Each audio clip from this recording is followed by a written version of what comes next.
Update. I read all the comments and realized how insane the whole situation was. Original post at the bottom of the update. I was shaken up by how a seemingly minor incident raised my husband's stress to the point of picking a fight with me over the fact that neither of us had anticipated one very, very unexpected thing. It was a really odd thing to fight about, as many of the comments pointed out. Why should I be held responsible for someone else's action? Why was he so insistent on getting more info before intervening? The initial incident was that mother-in-law bought the kids some fairground toys. This isn't as simple as it seems. I tried to give enough context in the post, but I now realize not enough. Mother-in-law has a compulsive spending habit and regularly buys gifts to excess. Not just kindly grandma indulging her grandkids, but hoarder level. Armfuls of bags from charity shops, boxes and boxes full of things. We are completely overwhelmed by all the stuff. I'm constantly donating or recycling, but our house is always cluttered and it's stressful. We've tried everything to redirect her generosity.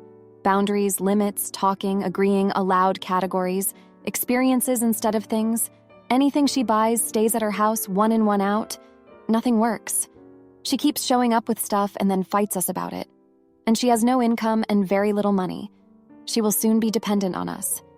This isn't a rich grandma with money to burn.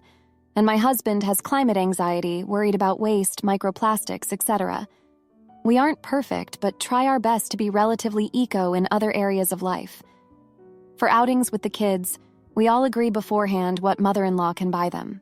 But both parents need to be on the same page, or she claims she didn't get the memo and comes home with several new gifts for each child. The kids are overwhelmed too.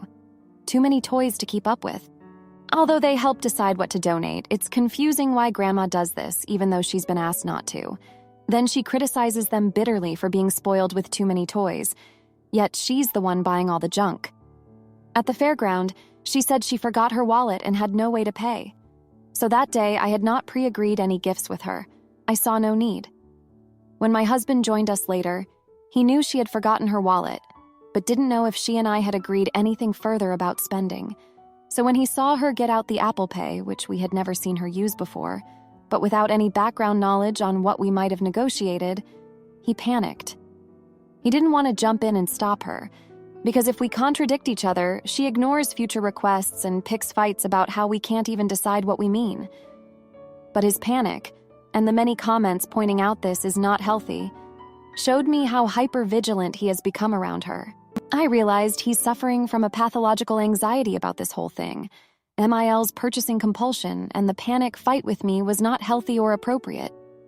He wanted to find a way we could have prevented it, but he was too overwhelmed to stay calm.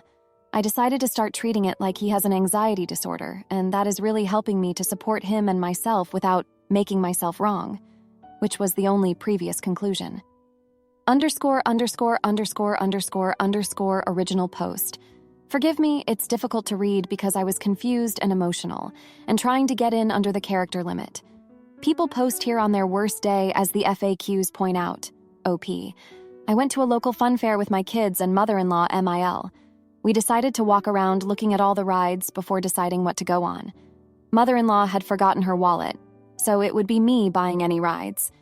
This let me relax about the sometimes tricky dynamic of who is paying for what. As we walked past a prize stall, pay money to win a prize. Mother-in-law commented in shock at the high price, and I agreed. At the next ride, my husband joined us. He and I were chatting when we noticed that mother-in-law had gone back to the previous prize stall with the kids. He asked urgently what I had agreed with her about that stall, and I, slightly confused at his urgency, remembered we had both thought it overpriced. I knew she didn't have money on her, so I assumed they had just gone back to look. We have disagreed with mother-in-law many times about her excessive, in our view, gifts for the kids. Each visit, she buys toys which soon get discarded, or more sweets and snacks than the kids can eat. This is important to us because A, we want to teach the kids moderation and value rather than excessive disposable expenditure.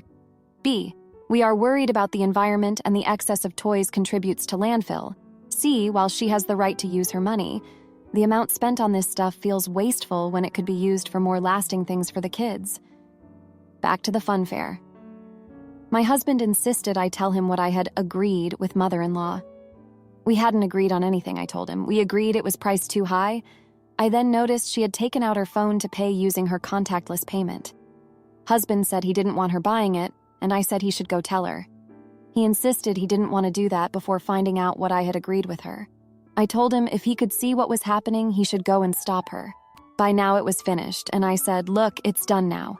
It's her money to spend, and if she wants to have fun with the kids by spending £15 on a prize stall, that's up to her, and that I hadn't agreed anything with her, as I believed she had forgotten her wallet. After we got home, he picked a huge fight with me, telling me he was really distressed by the landfill of the prizes. The toys are already falling apart, and the repeated messages this kind of spending sends to the kids about the value of things. His main complaint at me is that when we first saw the stall before he joined us, he insists I should have told mother-in-law not to buy it for the kids, and the facts that A, I believed she had no means of paying, and B, had commented on how overpriced it was were not relevant, I still should explicitly have said that we didn't want her to buy anything. I think this is unreasonable, and it would have made things really awkward at what was supposed to be a fun outing. He says it's my fault that mother-in-law spent her money on poor quality prizes which will be landfill by next week. Was it my fault? Now, for a few comments before the update. Comment 1. Not the idiot. His mother? His problem. It is his responsibility to address her behavior, especially in the moment. The message about how her behavior is not what you want for the kids needs to come from both of you as a united front, and it will absolutely have more weight coming from him. And if he hadn't been so focused on insisting that you do it, she might not have been able to buy the toys. Comment 2. Not the idiot. It was fair. Of course, the kids want to play the games for prizes. Again, it's a fair. If your husband is this uptight, then he shouldn't have agreed on going to a fair at all. And you and mother-in-law didn't come to an agreement that she couldn't treat the kids to one of the most fun things available at a fair. Now for the update. Hey everyone, thanks for reading my update. It's been a tense couple of weeks since my last post about the fun fair incident with my mother-in-law, Meal, and husband. After reading all your comments, I realized just how unhealthy the whole situation had become. My husband's extreme reaction to mother-in-law buying the kids some cheap prizes really highlighted the deeper issues at play. You see, mother-in-law has a serious compulsive spending problem. It goes way beyond a grandma spoiling her grandkids. We're talking hoarder levels of stuff. She constantly shows up with bags and boxes full of random purchases, mostly from charity shops. Our house is overflowing with all this clutter despite my constant efforts to donate or recycle things. It's incredibly stressful for all of us.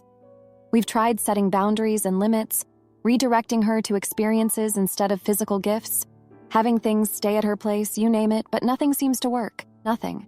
She always finds a way to bring more stuff and then argues with us about it. The worst part is she has very little money and will soon be financially dependent on us. This isn't some rich grandma with cash to burn. My husband also has a lot of anxiety around environmental issues like waste and microplastics.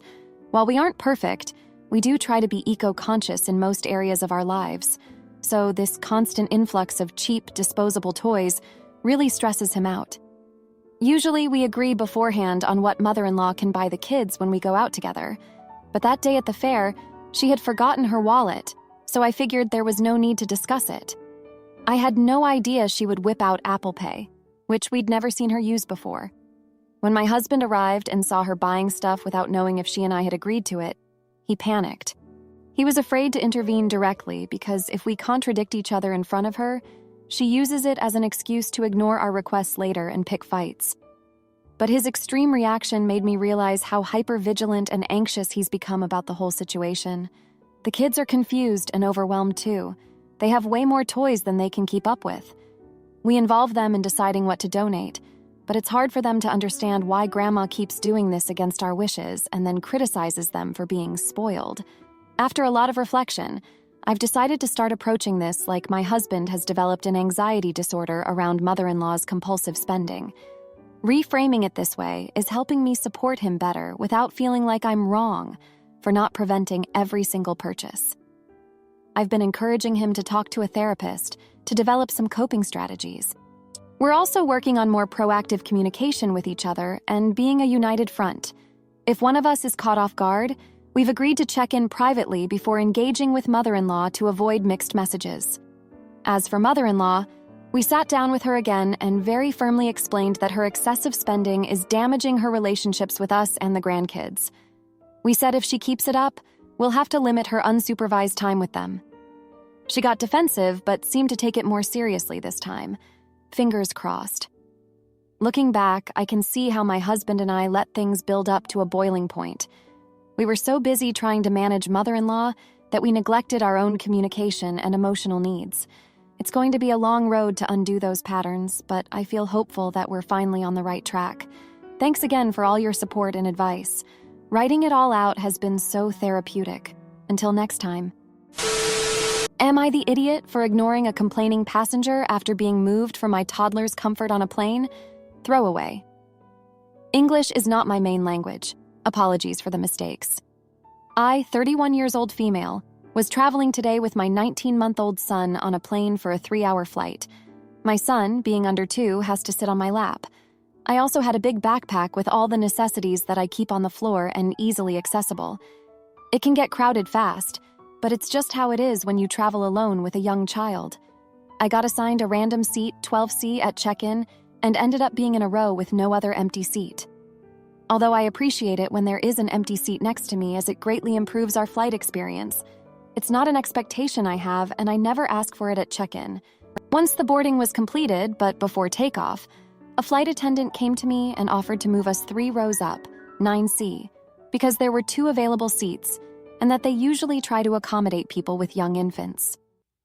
I was delighted and accepted right away. The flight attendant helped me move my things and explained the situation to the other passenger in row 9. The passenger did not appreciate it at all. She started complaining to the flight attendant that she was planning to sleep on the flight and that it would be impossible now, that she specifically chose this seat while checking online because the row was empty and it's going to be a nightmare now. The flight attendant simply explained that both my seats, old and new, are standard, that the woman only paid for her own seat, and that their policy is trying to accommodate young parents if possible. The woman then told me that I should be ashamed to impose all this noise on people who are just trying to enjoy their flight, especially since it wasn't even my seat, and I didn't even pay for it. Honestly, I'm not really good with confrontation. I usually end up either crying or apologizing, so I just ignored her all the way as if she didn't speak at all. That got her even angrier, but she finally stopped complaining after a while. My son ended up crying only once. I got some stink eye and some other rude comments, but all in all, the flight was way more comfortable for us this way, so I don't really regret switching seats. But I do wonder if I'm the AH. It's true that I didn't pay for that seat, and that it wasn't my originally assigned seat. Am I the idiot here? Edit. Spelling edit 2 to address some recurring themes. The bag can fit under the seat. It was there during takeoff and landing. It was on the floor the rest of the time for easy access. I was allowed to do that, the same way other passengers are allowed to put out their laptops. My son was on my lap the whole flight, as per the flight attendant's demand. The extra seat was just extra space to feel less crowded and not bump elbows. I'm overweight, yes, but not extremely so. I'm from Europe. My son has to be in my lap. The flight attendant insisted on it when she offered me to switch seats. We aren't allowed to bring car seats with us. They go with luggage. I can't afford to buy an extra seat just to have more space, as my son isn't allowed to sit there yet. Now, for a few comments before the update. Comment 1. It's true that I didn't pay for that seat, and that it wasn't my originally assigned seat. The other passenger didn't pay for that seat either. No one paid for that seat. That's why it was empty. Hence, it was owned by the airline at that point. The airline, the stewards being their representative, decided to give their empty seat to you. That's pretty much it. Everything else is just entitlement on the part of the passenger, not the idiot. Comment 2. Not the idiot. You paid for a seat, the airline accommodated you and explained to the other passenger. The other passenger paid for her seat only, not the entire row. Sounds like the other passenger was an unpleasant person, which isn't your fault. If another mother with a young child did pay for the seats near her, I'd almost guarantee she would have complained still. Now for the update. Hey everyone, thanks for reading my previous post. I wanted to give you all an update on what's been happening since my flight 3 days ago. After the flight, I was feeling pretty drained from the whole experience. Dealing with that angry passenger really took a toll on me emotionally. I tried to brush it off and focus on enjoying the rest of my trip with my son, but it was harder than I thought. The next day, we went to visit some family who live in the area. It was great to see them and catch up, but I couldn't help feeling a bit on edge. I kept worrying that I might run into that woman from the plane somewhere. I know it's a big city and the chances are slim, but the anxiety was still there. As we were leaving my cousin's house, I got a call from the airline. Apparently, the woman had filed a complaint about me and the situation on the flight. The customer service representative was very apologetic and assured me that they would handle it, but it still left me feeling uneasy. That night, I had trouble sleeping. I kept replaying the incident in my head, wondering if I could have handled things differently. I also started thinking about all the other times in my life when I've avoided confrontation or let people walk all over me. It's a pattern I've struggled with for a long time, and this experience really brought it to the surface. The following day, I decided to take my son to the park to try and clear my head. As I was pushing him on the swing, I overheard a couple nearby talking about a similar situation they had experienced on a flight. It made me realize that I'm not alone in dealing with these kinds of issues. I struck up a conversation with them, and we ended up chatting for a while. They shared some of their own stories and offered some words of encouragement. It was really comforting to connect with people who understood what I was going through. Later that afternoon, I got an email from the airline informing me that they had reviewed the complaint and determined that I had done nothing wrong. They apologized again for the inconvenience and even offered me a voucher for a future flight. It was a small gesture, but it meant a lot to me. As I reflect on the past few days, I realize that this experience has taught me some important lessons. I need to work on being more assertive and standing up for myself, even in difficult situations. I also need to remember that I'm not alone and that there are people out there who can relate to what I'm going through. Moving forward, I'm going to try and focus on the positive aspects of the trip and not let this one negative incident overshadow everything else. I'm grateful for the support of my family and the kindness of strangers who helped me gain some perspective. Thank you all for listening and for your continued support. It means the world to me. Am I the idiot for not wanting my stepchildren to stay with me while their dad is out of town? I, 36-year-old female, have been married to my husband Nick, 42-year-old male, for almost 6 years now. My husband has 2 teenagers with his ex-wife Lindsay, 40-year-old female, and they have been divorced for 11 years. My stepdaughter is Melody, 15-year-old female, and my stepson is Jace, 13-year-old male. My husband and I also have a 14-month-old son together. Nick and Lindsay have shared custody of my stepkids, and typically they can get along okay-ish. It's not what anyone would call a friendly co-parenting relationship, and both can be stubborn with the other at times. I'd hate to see them forced to sit in a room all day to mediate, but it's not as bad as some divorced people I have seen in my life. My relationship with Lindsay is not good anymore. Around a year into my marriage, she grew annoyed that she and Nick would be harder to reach than me, and I was getting more calls from the kids' school when they were sick or whatever. Jace has some health issues, so it's a common enough thing for him. It made Lindsay extremely jealous, and on her custody time, I would be calling her to try and get the kid who was sick or to make plans with her. But her job made it difficult for her to be reached, hence me being the only one available to pick them up. Once we got to the point where she was jealous, there was no going back. I had hoped during Infection 19 and the kids not being in school that it would maybe take care of some of the jealousy, but it didn't. And once she turned against me, so did the kids. We had a close relationship before, and now they don't want that with me. They complain if Nick leaves them with me for a couple of hours, or when I pick them up from school. They're not as open and talkative with me. I spoke to them, Nick spoke to them, he spoke to Lindsay, and we even did some family therapy together. But the relationship is not what it was, and it's not what it was becoming before the issues. I bring all this up because recently my husband learned that during his parenting time, he will be out of town for 4 days in May, and those 4 days fall on his parenting time with my stepkids. He wants them to stay with me for the 4 days, so he can see them for a few hours on the day he comes back before they go to their moms. The kids do not want to stay at the house with me during that time. They want to be with their mom. They were pissed he wanted them to stay with me. It started a fight between the 3 of them, and the kids told Lindsay, and she wants the kids to be with her, but the parenting agreement doesn't have a clause about this. I told Nick he should listen to the kids, and he told me it won't help anything if they refuse to stay in the house with me while he's not there. I told him he better listen to the kids because I'll be the one facing the repercussions of him not doing so. He told me I should want the kids with me, and I told him not when I'll be dealing with their anger and disrespect while he's gone. Am I the idiot? Now for a few comments before the update. Comment 1. The whole point of a custody agreement is so the kids get to spend time with each of their parents. Your husband is a selfish jerk.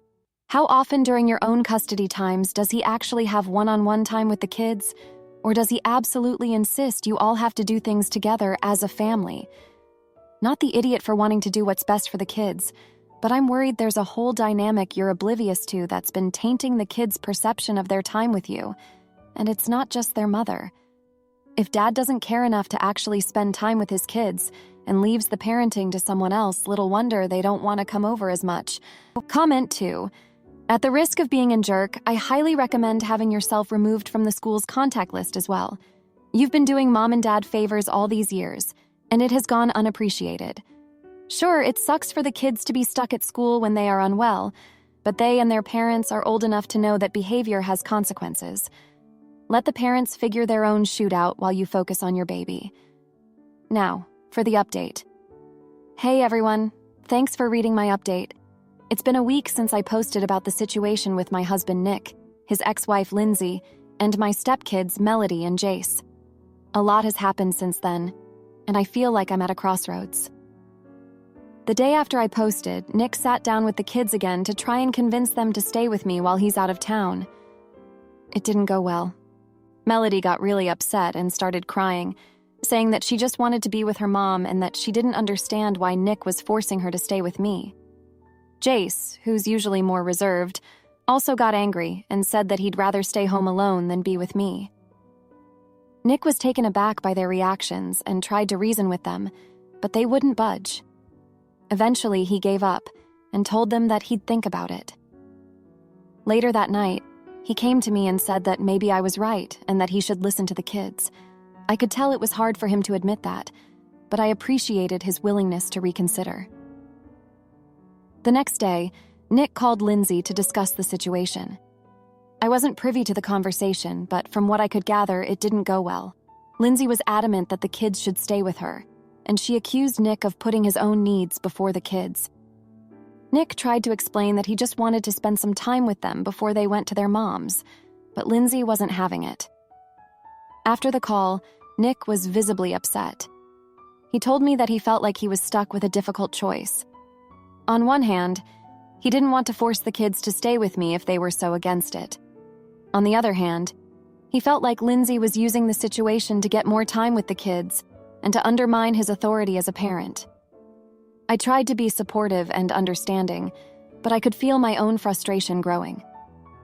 I knew that if the kids stayed with me, I'd be the one dealing with their anger and resentment. And even though I love them and want to have a good relationship with them, I couldn't help but feel like I was being put in an impossible situation. As the days went by, the tension in the house grew.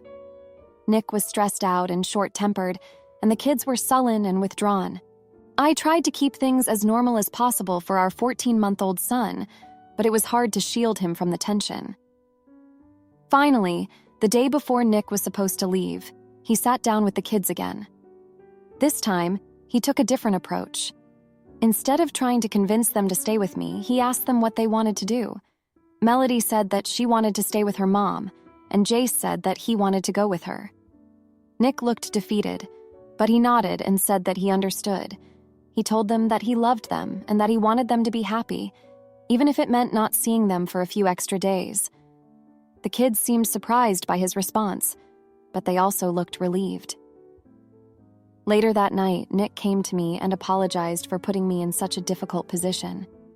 He said that he realized that he had been prioritizing his own needs over everyone else's, and that he was sorry for not listening to me earlier. I appreciated his apology, but I also knew that the situation had taken a toll on our relationship. The next day, Nick left for his trip, and the kids went to stay with Lindsay. I was left alone with our son, feeling a mix of relief and sadness. I knew that I had done the right thing by standing up for myself and the kids, but I also couldn't help but feel like I had lost something in the process.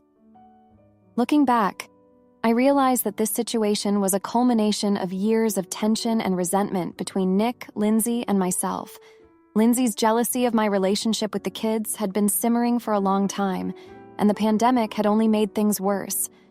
And while I had tried to be understanding and accommodating, I realized that I had also been enabling some of the dysfunction by not setting clear boundaries and expectations. Moving forward, I know that Nick and I have a lot of work to do to rebuild our relationship and to find a way to co-parent with Lindsay that works for everyone. It won't be easy, but I'm hopeful that we can find a way to move past this and to create a more stable and healthy environment for the kids. Thanks for reading, and I appreciate all of your support and advice. If you like this video, you'll probably like these too. Also, while you're here, please consider subscribing.